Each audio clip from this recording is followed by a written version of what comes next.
शिवाय। यह संसार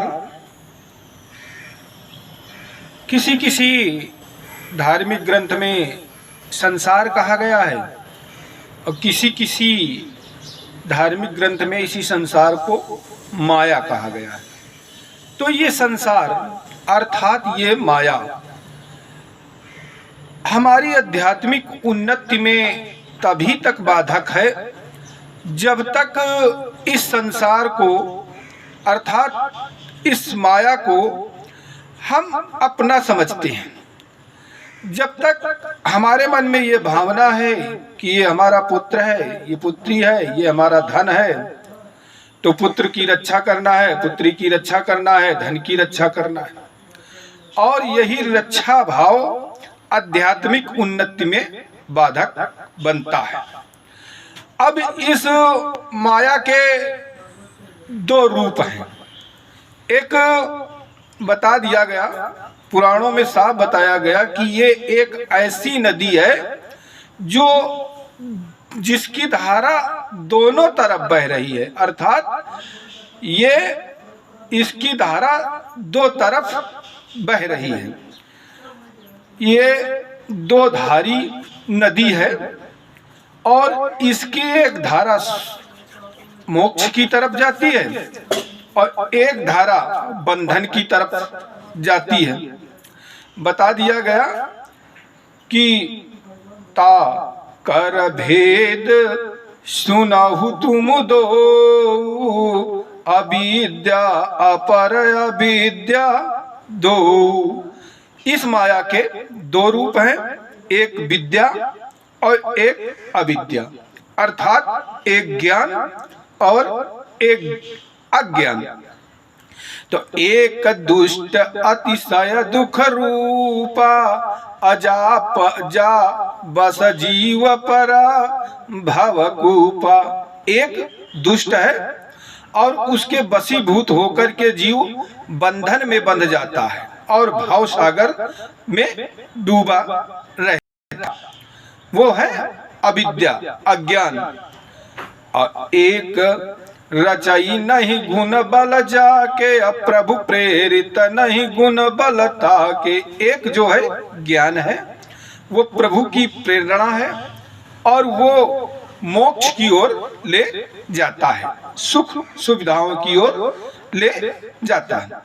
तो ये दोनों तरफ बहने वाली नदी है और ये हमारी आध्यात्मिक उन्नति में तब तक बाधक है जब तक हम इस संसार को अपना समझते हैं। जैसा मैंने बताया कि जब धन को हमने अपना समझ लिया तो धन की रक्षा के लिए हम प्राण प्रण से प्रयास करने लगे। इसी प्रकार संसार को जब हम परमात्मा का दिया हुआ प्रसाद समझ लेते हैं तब फिर ये संसार हमारी उन्नति में बाधक नहीं रह जाता है।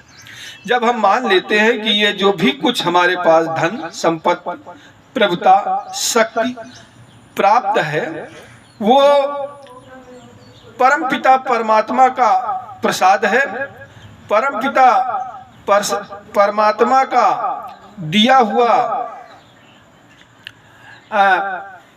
प्रसाद है। इसकी रक्षा की जिम्मेदारी परमपिता परमात्मा की है। हम तो एक ट्रस्टी हैं। ट्रस्टी का मतलब जैसे कोई संपत्ति किसी समाज कल्याण के लिए बना दी जाती है और उसकी देखभाल करने वाला एक नियुक्त कर दिया जाता है, तो हम तो सिर्फ इस संपत्ति की देखभाल करने वाले हैं, बाकी इसका वास्तविक मालिक तो भगवान है। तो फिर ये संसार हमारी उन्नति में बाधक नहीं रह जाता है। हम जो भी भोग करते हैं उसको परमात्मा का दिया हुआ समझ करके जब हम भोग करते हैं तो वो अनंत गुना पूर्णदायक हो जाता है, फलदायी हो जाता है। फिर वो बंधन कारक नहीं रह जाता है। गोपी भागवत पुराण में गोपियों के चीरहरण प्रसंग के द्वारा भागवतकार ने ये बात बताने का प्रयास किया है। अब चीरहरण प्रसंग में कथा आती है कि गोपियां जल के भीतर स्नान कर रही हैं। भगवान श्री कृष्ण जी आते हैं, वस्त्रों को उठाकर कदम के ऊपर चढ़ जाते हैं। गोपियां कहती हैं, हे कृष्ण हमारे वस्त्र दे दीजिए। भगवान श्री कृष्ण वस्त्रों को कंधे पे रख लेते हैं और कहते हैं कि आप अपने वस्त्र ले जाइए।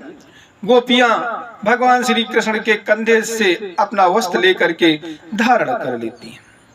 क्या मतलब है कि भगवान कहते हैं कि जिन वस्त्रों को, यानी जिस संसार को तुम अपना समझ रहे हो, तो वो तो किसी भी समय हरण हो सकते हैं।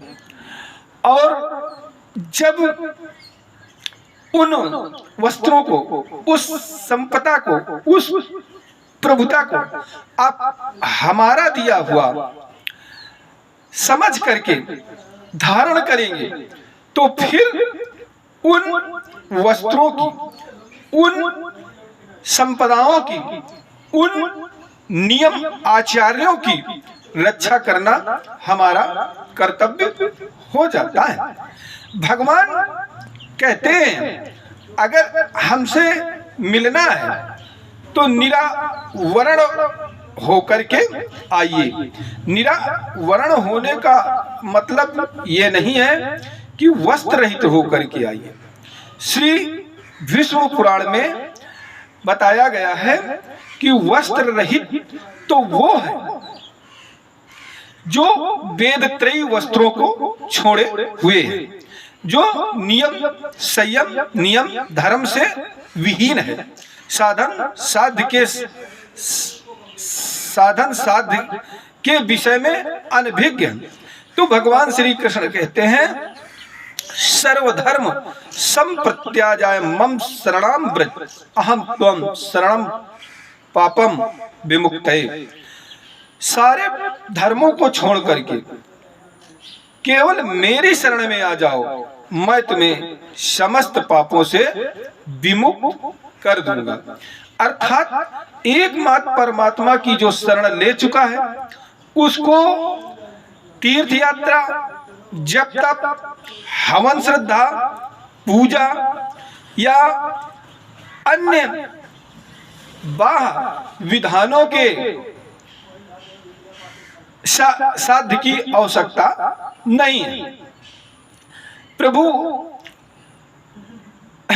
मैं न तो पूजा विधि जानता हूं और न ही मेरे पास पूजा का ज्ञान है, मैं आपकी शरण में आ गया हूं। नाथ मुझे शरणागत पर दया कीजिए। अगर इस भाव से आप भगवान की शरण में जाते हैं तो भगवान आपको दोगुने स्नेह से अपनाते हैं।